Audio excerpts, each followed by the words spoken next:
जाल बुना। भोले भाले किसान अधिक उत्पादन के लालच में फंसकर रासायनिक खाद व कीटनाशकों का प्रयोग करने लगे। बैलों की जगह ट्रैक्टर से जुताई होने लगी। शुरुआत में कम रासायनिक खादों के प्रयोग से अधिक उत्पादन हुआ। धीरे धीरे रासायनिक खादों के प्रयोग के कारण भूमि की उर्वरा शक्ति क्षीण होने लगी, जिसकी वजह से उत्पादन घटने लगा तथा फसलें कमजोर होने लगी। फसलों के कमजोर होने के कारण उनमें रोग व कीट लगने लगे। रोग व कीटों से फसल की सुरक्षा के लिए और अधिक कीटनाशकों का प्रयोग होने लगा। एक तरफ ज्यादा उत्पादन के लिए अधिक रासायनिक खादों का प्रयोग होने लगा, वहीं दूसरी तरफ फसलों को रोग व कीटों से बचाने के लिए अधिक विषाक्त कीटनाशकों का प्रयोग बढ़ गया, जिसके कारण उत्पादन लागत बढ़ी और किसान को लाभ कम होने लगा, बल्कि छोटे किसान कर्ज में डूबने लगे। धीरे धीरे भूमि की उर्वरा शक्ति क्षीण होने से भूमि बंजर होने लगी। रासायनिक खाद व कीटनाशकों के कारण खाद्यान्न भी विषाक्त हो गए तथा जलवायु भी प्रदूषित हो गई, जिसके कारण मानव पशु पक्षियों के स्वास्थ्य पर प्रतिकूल प्रभाव पड़ा, जिसका परिणाम आपके सामने है। मानव स्वास्थ्य पर रासायनिक खादों के पड़ने वाले प्रभाव को आप ऐसे समझें।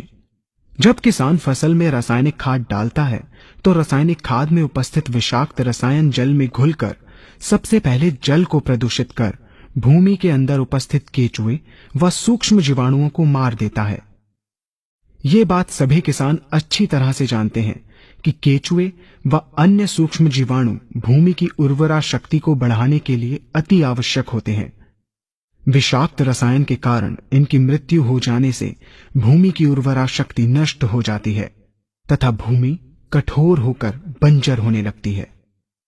रासायनिक खादों के विषाक्त रसायन पानी के माध्यम से अन्य खनिजों के साथ फसल के अंदर पहुंचकर फसलों को विषाक्त बना देते हैं।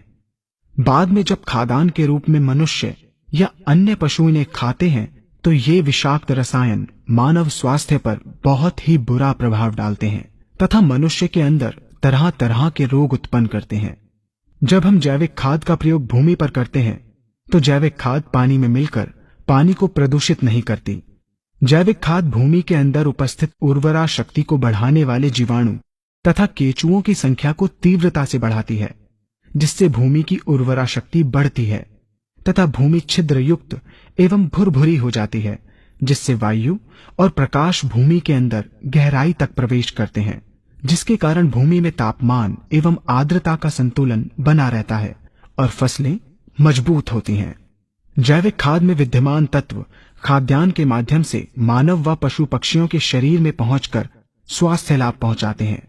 जैविक खादों के प्रयोग से फसलें अच्छी और मजबूत होती हैं, जिसके कारण उन पर रोगों एवं कीटों का ज्यादा प्रभाव नहीं पड़ता। यदि किसी प्राकृतिक कारणवश कीटों व रोगों का प्रभाव अगर पड़ता भी है तो गौमूत्र एवं औषधीय वनस्पतियों के घोल के छिड़काव करने से फसलों को रोग एवं कीटों से बचाया जा सकता है। गौमूत्र एवं अन्य प्राकृतिक औषधियों के मिश्रण के छिड़काव से फसलों का कम लागत में बचाव हो जाता है तथा वातावरण पर भी कोई दुष्प्रभाव नहीं पड़ता। यहाँ हम आपको तालिकाबद्ध तरीके से दोनों